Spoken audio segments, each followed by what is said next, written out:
formation. Aujourd'hui, quelles sont vos premières impressions? D'abord, permettez-moi de me féliciter de me retrouver encore une fois ici à Rufisque. Nous avons visité une école privée. Vous étiez avec nous. Les conditions donc, sont extrêmement bonnes. On demande dans de bonnes conditions.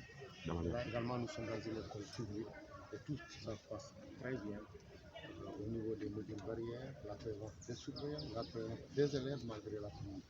Donc, se féliciter pour dire que c'est la dernière marche, en tout cas c'est la dernière étape en ce qui concerne les examens de cette année. Nous avons terminé les deux premiers restes et au niveau national également, les informations que nous avons, malgré la pluie, le démarrage est effectif et dans de bonnes conditions au niveau national. Donc, dire qu'il y a plus de 189 000 pratiquement de candidats, c'est beaucoup.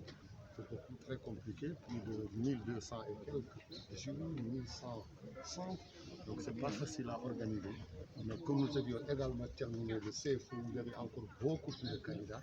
Je suis en tout cas en droit de dire que ça va très bien se passer au niveau national. Je félicite donc la direction des examens et concours qui a l'habitude d'organiser et l'ensemble donc des enseignants, les parents d'élèves, tous se sont mobilisés vraiment pour une bonne organisation des examens et certification dans notre pays. Mais dire aussi que vous me donnez une belle occasion de revenir sur les examens. Ces élèves qui passent aujourd'hui les examens du brevet, ceux qui l'avaient fait il y a quelques jours au niveau du CFE du baccalauréat. N'oublions pas, c'est ceux-là qui avaient arrêté les enseignements apprentissages au mois de mars l'année dernière, jusqu'au mois de novembre, 8 mois. Et malgré ça, vous avez vu les excellents résultats que nous avons eus au CFE et en l'entrée.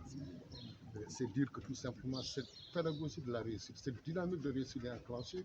Si nous prenons comme année de référence 2019, où nous avions 55% au CFE, aujourd'hui nous sommes à 62%. Donc c'est dire que vraiment cette dynamique s'installe au niveau du Sénégal et c'est ça l'objectif et l'orientation du président de la République que nous sommes en train d'installer au Sénégal, une école pacifiée, stable et également une école de la réussite, celle-là s'installe durablement au Sénégal.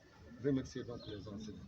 J'ai entendu ça et là dire que oui, nous avons reculé au niveau du CFE. Non, nous n'avions pas reculé parce que notre option de l'année dernière était de ne n'ouvrir que pour les classes d'examen. Alors tous ceux qui étaient dans un milieu pédagogique savaient que les résultats seraient très bons. Des classes réduites, 20 élèves au maximum. Tous les enseignants d'une école élémentaire étaient autour d'une seule école, d'une seule classe. Et donc c'est évident que les résultats ne pouvaient être que bons. Et surtout que nous avions fait les examens très tard dans l'année. Il y a eu le dispositif à prendre à la maison, suivi également d'un encadrement rapproché. Ça nous a donné d'excellents résultats l'année dernière. Par rapport également à l'année 2019, nous avons aussi eu un bond de plus de 6 points. Donc tout compte fait que, comme nous l'avions dit, suivant les orientations, cette dynamique de réussite est enclenchée. Et il faut louer donc le travail fait par les enseignants, par les élèves, par les parents d'élèves, pour dire que nous sommes sur la bonne voie.